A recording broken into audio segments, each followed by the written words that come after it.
So Allah offers insight to the Prophet ﷺ. It's ironic that Allah showed the Prophet ﷺ that the blind one may have good in him, and you are blind to the evil that is inside this person.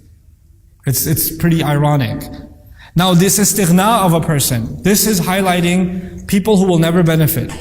So let's first talk about the universal value of this attitude. Man istaghna. I've met people like this actually even more recently. Muslims. At one convention somebody came to me and said, why do I need Islam?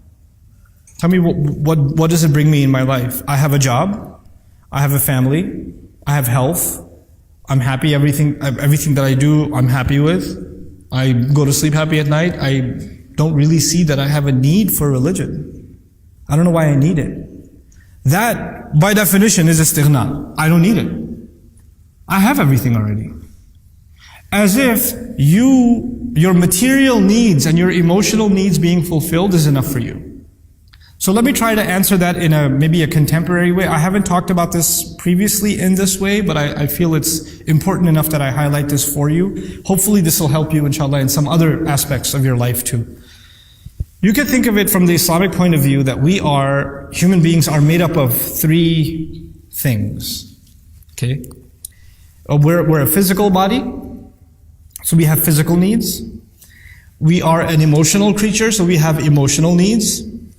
And we are a spiritual creature, and so we have spiritual needs. So there are three kinds of needs: physical, emotional, and spiritual.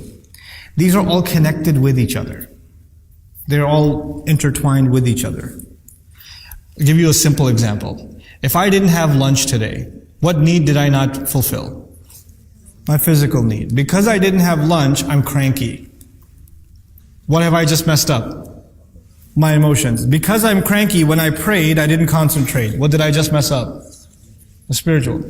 But the problem wasn't that I have no khushu' in salah. The problem was I'm in a bad mood. But the reason I'm in a bad mood is because I didn't eat. So the physical can affect the emotional, and the emotional can affect the spiritual. They're all connected with each other. When somebody comes along and says, I have no need, and they say, I have no physical need, and I have no emotional need, what are they denying?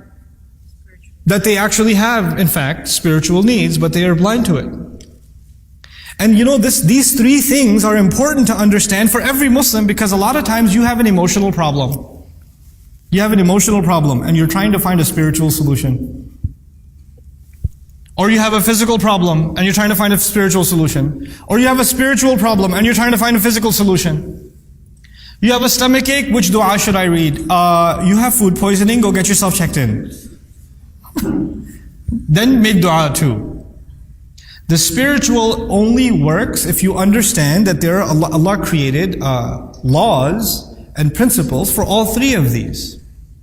You know, if you're in an abusive relationship, then it's not dua. You have to take care of the emotional abuse that's happening. And on top of that, there's dua.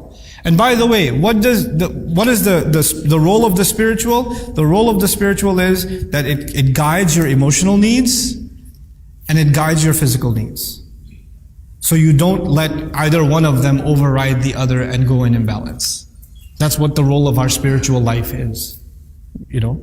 And so when people come along and say they have no need, it's actually because they don't realize that there's something inside them, deep inside them, that is hungry for spiritual fulfillment.